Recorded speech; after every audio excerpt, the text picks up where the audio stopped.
लूका रचित सुसमाचार 10वां अध्याय। इस अध्याय में हम 9वें अध्याय की तुलना में 70 शिष्यों के भेजे जाने के बारे में देखते हैं। और इन बातों के बाद प्रभु ने 70 और मनुष्य नियुक्त किए और जिस जिस नगर और जगह को वो आप जाने पर था, वहां उन्हें दो दो करके अपने आगे भेजा। देखिए, यीशु यरूशलेम की ओर अग्रसर है और ये शिष्य उसके आगे आगे गांवों में प्रचार करते चले जा रहे हैं। और आगे लिखा है, और उसने उनसे कहा, पक्के खेत बहुत है, परंतु मजदूर थोड़े हैं। इसलिए खेत के स्वामी से विनती करो कि वह अपने खेत काटने को मजदूर भेज दे। जाओ, मैं तुम्हें भेड़ों की नाई भेड़ियों के बीच में भेजता हूँ। इसलिए न बटुआ, न झोली, न जूते लो, और न मार्ग में किसी को नमस्कार करो। जिस किसी के घर में जाओ, पहले कहो कि इस घर पर कल्याण हो। यदि वहां कोई कल्याण के योग्य होगा तो तुम्हारा कल्याण उस पर ठहरेगा, नहीं तो तुम्हारे पास लौट आएगा। उसी घर में रहो और जो कुछ मिले वही खाओ पियो, क्योंकि मजदूर को अपनी मजदूरी मिलनी चाहिए। घर घर न फिरना। और जिस नगर में जाओ और वहां के लोग तुम्हें उतारे, तो जो कुछ तुम्हारे सामने रखा जाए वही खाओ। वहां के बीमारों को चंगा करो और उनसे कहो कि परमेश्वर का राज्य तुम्हारे निकट आ चुका है। वे आगे आगे चलकर वे सब काम दिखाएंगे जो परमेश्वर के राज्य के हैं, और रोगियों को चंगा करने का और परमेश्वर के राज्य के सुसमाचार को सुनाएंगे। दुर्भाग्य की बात तो यह है कि अनेक जन ऐसे हैं जो परमेश्वर के राज्य के निकट आकर उसमें प्रवेश नहीं कर पाते। अग्रिप्पा ने पौलुस से कहा, क्या तू मुझे मसीह विश्वास में आने के लिए बाध्य करता है? वह राज्य के निकट आकर उसमें प्रवेश नहीं कर पाया। प्रभु ने कहा, जिस नगर के लोग तुम्हें ग्रहण न करें तो उनके बाजारों में जाकर कहो कि तुम्हारे नगर की धूल भी जो हमारे पांवों में लगी है, हम तुम्हारे सामने झाड़ देते हैं। तो अभी ये जान लो कि परमेश्वर का राज्य तुम्हारे निकट आ पहुंचा है। 12वीं आयत में, मैं तुमसे सच कहता हूं कि उस दिन उस नगर की दशा से सोदोम की दशा सहने योग्य होगी। ज्योति के विरुद्ध पाप सबसे गंभीर पाप है, क्योंकि परमेश्वर हमें हमारे ज्ञान के अनुसार तौलता है। वह मनुष्य के अज्ञानता का प्रतिफल उसे नहीं देता है। जिसे अधिक दिया गया है उससे अधिक लिया जाएगा, जिसे थोड़ा दिया गया है उससे थोड़ा लिया जाएगा। परमेश्वर पक्षपात नहीं करता। उस नगर के लोगों के पास परमेश्वर का राज्य आया, परंतु उन्होंने उसमें प्रवेश नहीं किया। इसलिए ऐसे नगर की अपेक्षा सदोम की दशा सहने योग्य है, क्योंकि उनका सामना परमेश्वर के राज्य से कभी नहीं हुआ था। हाय खुराजीन, हाय बेतसैदा!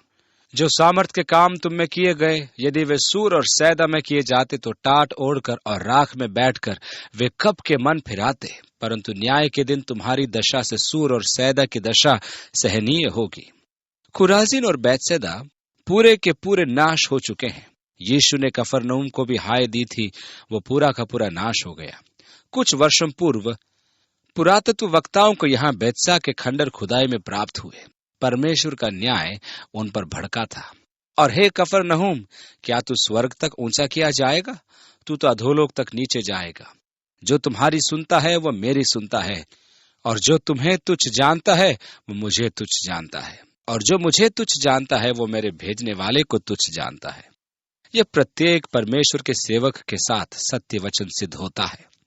यदि मनुष्य आपसे घृणा करता है तो आप उसे अपने ऊपर मत लीजिए। वे आपसे नहीं, उससे घृणा करते हैं जिसका प्रतिनिधित्व आप करते हैं।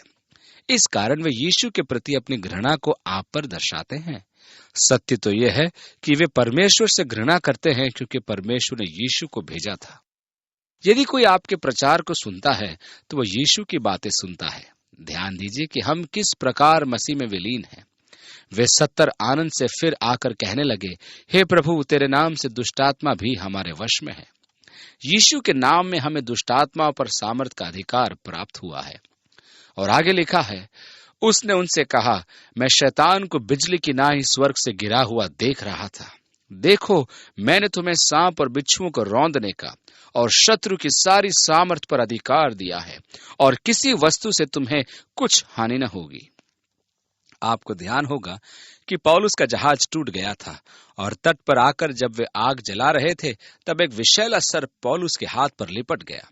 वहां के आदिवासियों ने सोचा कि जहाज का यह हाल पौलुस के कारण हुआ होगा, और अब ये पापी मनुष्य परमेश्वर के प्रकोप से नहीं बचेगा, और वे उसकी मृत्यु की प्रतीक्षा करने लगे।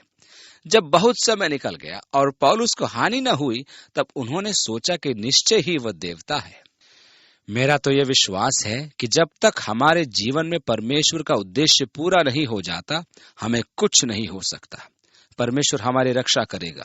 इसका अर्थ यह नहीं कि मैं जानबूझकर संकट मोल ले लूं, यह तो मूर्खता होगी। परमेश्वर ने हमें बुद्धि और विवेक दिया है।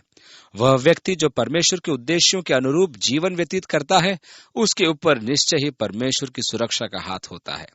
ऐसे व्यक्ति को परमेश्वर का उद्देश्य पूर्ण होने तक कोई हानि नहीं हो सकती। प्रकाशित वाक्य की पुस्तक में हमें 2 गवाहों के बारे में पढ़ने को मिलता है, जो महान विपत्ति के समय भेजे जाएंगे। वहां लिखा है कि जब उनकी गवाही के दिन समाप्त हो जाएंगे, तब ख्रीस्त विरोधी को उन्हें मार डालने का अधिकार होगा। उनका कार्य पूरा होने तक उसे वह अधिकार प्राप्त नहीं होगा।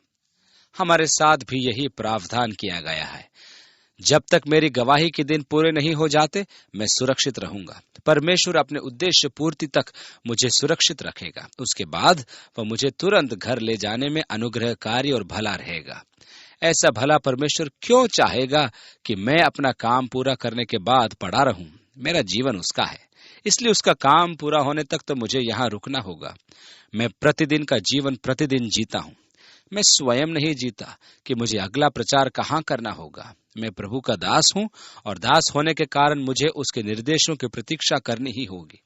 वही मेरा मार्गदर्शन करता है और मुझे तैयार करता है, और जब मेरा काम पूरा हो जाएगा तो मैं अपने अनंत वास में लौट जाऊंगा। यीशु ने कहा, और देखो, मैंने तुम्हें सांपों और बिच्छुओं को रौंदने का और शत्रु की सारी सामर्थ पर अधिकार दिया है। किसी वस्तु से तुम्हें कुछ हानि न होगी। ये ध्यान देने योग्य बात है कि यूहन्ना और यहूदा के अतिरिक्त समस्त प्रेरित शहीद हुए थे। हेरोदेस ने कलीसिया के विरुद्ध कदम उठाया और याकूब का सिर कटवा दिया। इन्हीं शिष्यों में से एक ने जब देखा कि उसके काम से यहूदी प्रसन्न थे, तब उसने पतरस को भी बंदी बनाया कि अगले दिन उसको भी घात करे। परंतु उस रात परमेश्वर का एक स्वर्गदूत आया और उसे नींद से जगाकर कहा, पतरस, जूते पहन, हम यहाँ से निकल चलेंगे। पतरस स्वर्गदूत के पीछे चलने लगा। जब पतरस बंदी गृह से बाहर मार्ग पर आ गया, तब वह स्वर्गदूत चला गया। वह सोचने लगा कि यह स्वप्न तो नहीं, परंतु वह वास्तव में स्वतंत्र था। वह मरकुस की माता के घर गया।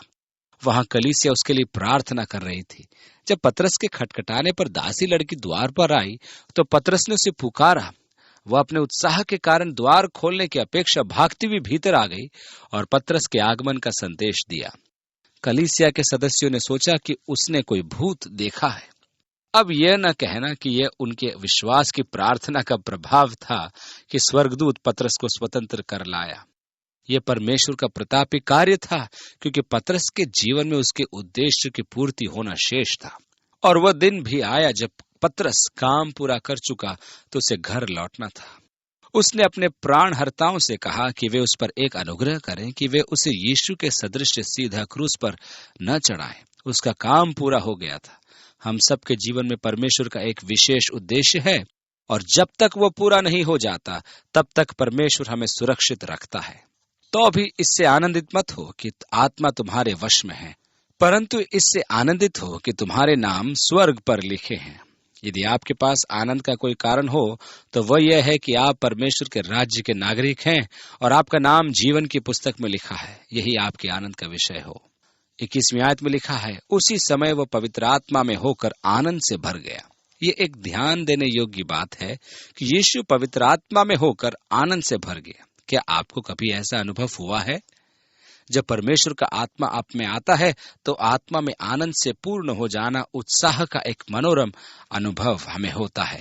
यीशु पवित्र आत्मा में होकर आनंद से भर गया और कहा, हे पिता, स्वर्ग और पृथ्वी के प्रभु, मैं तेरा धन्यवाद करता हूं कि तूने इन बातों को ज्ञानियों और समझदारों से छिपा कर रखा और बालकों पर प्रकट किया। हाँ हे पिता, क्योंकि तुझे यही अच्छा लगा। वे 70 आनंद से फिर आकर कहने लगे, हे प्रभु, तेरे नाम से दुष्टात्मा भी हमारे वश में है। परंतु यीशु ने उनसे कहा, तो भी इससे आनंदित मत हो कि आत्मा तुम्हारे वश में है, परंतु इससे आनंदित हो कि तुम्हारे नाम स्वर्ग पर लिखे हैं। ये सीधे सीधे लोग फरीसी नहीं थे। वे शासक नहीं थे, वे साधारण व्यक्ति थे। इसलिए उसने कहा, हे पिता, स्वर्ग और पृथ्वी के प्रभु, मैं तेरा धन्यवाद करता हूं कि तूने इन बातों को ज्ञानियों और समझदारों से छिपा कर रखा और बालकों पर प्रकट किया। हाँ हे पिता, क्योंकि तुझे यही अच्छा लगा। मैं अति प्रसन्न हूं कि मैं एक साधारण व्यक्ति हूं। प्रभु कैसा भला है कि उसने मुझे मनुष्य जैसा ही रखा, क्योंकि मुझे जटिलता पसंद नहीं है। मेरी कलीसिया में एक महिला ने एक दिन मुझे फोन करके कहा, आपने मुझे उस दिन गुड मॉर्निंग नहीं कहा था, आपके कहने का तात्पर्य क्या था? मैंने उससे कहा कि गुड मॉर्निंग कहा है तो मेरा तात्पर्य गुड मॉर्निंग से ही था और अन्य कोई अभिप्राय नहीं था। मेरे शब्दों के पीछे कोई गुप्त भेद छिपा नहीं होता है। मैं जो कहता हूं वही अर्थ होता है और जो मैं कहना चाहता उन्हें स्पष्ट कहता हूं। मैं चतुराई और जटिलता को शब्दों में नहीं बांधता हूं कि वास्तविक अर्थ छिपाए। मैं इतना बुद्धिमान नहीं हूं कि कहूं कुछ और मेरा अभिप्राय कुछ और हो। यीशु भी ऐसा ही था। उसके शब्दों को समझाने के लिए महान बुद्धि की आवश्यकता नहीं थी।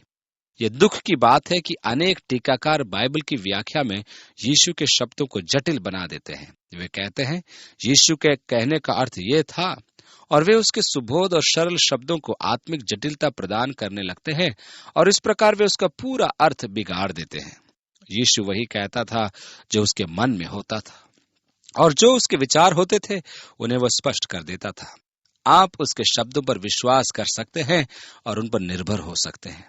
उसने कहा, पिता तेरा धन्यवाद हो कि तूने इन बातों को थियोलॉजियन से छिपा कर रखा और इन साधारण मनुष्यों पर प्रकट किया, क्योंकि तुझे यही अच्छा लगा। कोई नहीं जानता कि परमेश्वर कौन है, केवल वे जिन पर यीशु ने पिता के सत्य को प्रकट किया है, और वे पिता को जानते हैं। कोई पिता के पास स्वयं नहीं आता, वह उसकी ओर आकर्षित होता है। यदि आप मसीह यीशु के द्वारा परमेश्वर के प्रति आकर्षित हैं तो उसका आभार माने, क्योंकि परमेश्वर की आत्मा के कार्य के बिना आप कभी भी सफल नहीं हो सकते हैं। 23वीं आयत में लिखा है, और चेलों की ओर फिर कर अकेले में कहा, धन्य है वे आंखें जो ये बातें जो तुम देखते हो देखती हैं, क्योंकि मैं तुमसे कहता हूं कि बहुत से भविष्यद्वक्ताओं और राजाओं ने चाहा कि जो बातें तुम देखते हो देखें पर न देखें, और जो बातें तुम सुनते हो सुने पर न सुने। अनेक महान पुरुष अपना सर्वस्व निछावर करने को तैयार हैं कि उन्हें आप जैसी मसीह के द्वारा परमेश्वर के साथ सहभागिता प्राप्त हो। उसने कहा, धन्य हो तुम जो ये बातें देखते हो। आगे लिखा है, और देखो एक व्यवस्थापक उठा और यह कहकर उसकी परीक्षा करने लगा कि हे गुरु, अनंत जीवन का वारिस होने के लिए मैं क्या करूं? उसने उससे कहा कि व्यवस्था में क्या लिखा है, तू कैसे पढ़ता है? उसने उत्तर दिया कि तू प्रभु अपने परमेश्वर से अपने सारे मन और अपने सारे प्राण और अपने सारी शक्ति और अपने सारी बुद्धि के साथ प्रेम रख, और अपने पड़ोसी से अपने समान प्रेम रख। उसने उससे कहा, तूने ठीक उत्तर दिया, यही कर, तू तो जीवित रहेगा। परंतु उसने अपने आप को धर्मी ठहराने की इच्छा से यीशु से पूछा, तो मेरा पड़ोसी कौन है? यीशु ने उत्तर दिया कि एक मनुष्य यरूशलेम से यरीहो को जा रहा था कि डाकुओं ने घेर कर उसके कपड़े उतार लिए और मार पीट कर उसे अधमुआ छोड़कर चले गए। और ऐसा हुआ कि उसी मार्ग से एक याजक जा रहा था, परंतु उसे देखकर कतरा के चला गया। इस रीति से एक लेवी उस जगह पर आया, वह भी उसे देख के कतरा कर चला गया। परंतु एक सामरी यात्री वहां आ निकला और उसे देखकर तरस खाया, और उसके पास आकर और उसके घावों पर तेल और दाखरस डालकर पट्टियां बांधी और अपने सवारी पर चढ़ाकर सराय में ले गया और उसकी सेवा टहल की। दूसरे दिन उसने 2 दिनार निकालकर भटियारी को दिए और कहा, इसकी सेवा टहल करना, और जो कुछ तेरा और लगेगा वह मैं लौटने पर तुझे भर दूंगा। अब तेरी समझ में जो डाकुओं में घिर गया था, इन तीनों में से उसका पड़ोसी कौन ठहरा? उसने कहा, वही जिसने उस पर तरस खाया। यीशु ने उससे कहा, जा, तू भी ऐसा ही कर। इन तीनों में से उस घायल व्यक्ति का पड़ोसी कौन था? उसने उत्तर दिया कि वह जिसने उस पर दया की थी। यीशु ने कहा, जा, ऐसा ही कर। आपका पड़ोसी कौन है? जो भी व्यक्ति आवश्यकता में है वही हमारा पड़ोसी है। इसलिए अपने पड़ोसी से अपने बराबर प्रेम रखिए। यहाँ यीशु एक अन्य जन को मुख्य नायक बना देता है।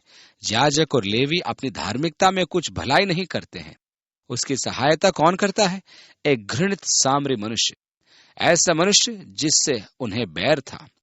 यीशु जानता था कि इस बात पर वे क्रोधित हो जाएंगे, परंतु उसने इस बात की चिंता नहीं की। और देखो, जब भी लूका कोई नया दृश्य प्रस्तुत करता था तो वह इन वाक्यों का प्रयोग करता था। ये उसके प्रिय शब्द थे। फिर जब वे जा रहे थे तो वह एक गांव में गया और मार्था नामक एक स्त्री ने उसे अपने घर में उतारा, और मरियम नाम उसकी एक बहन थी।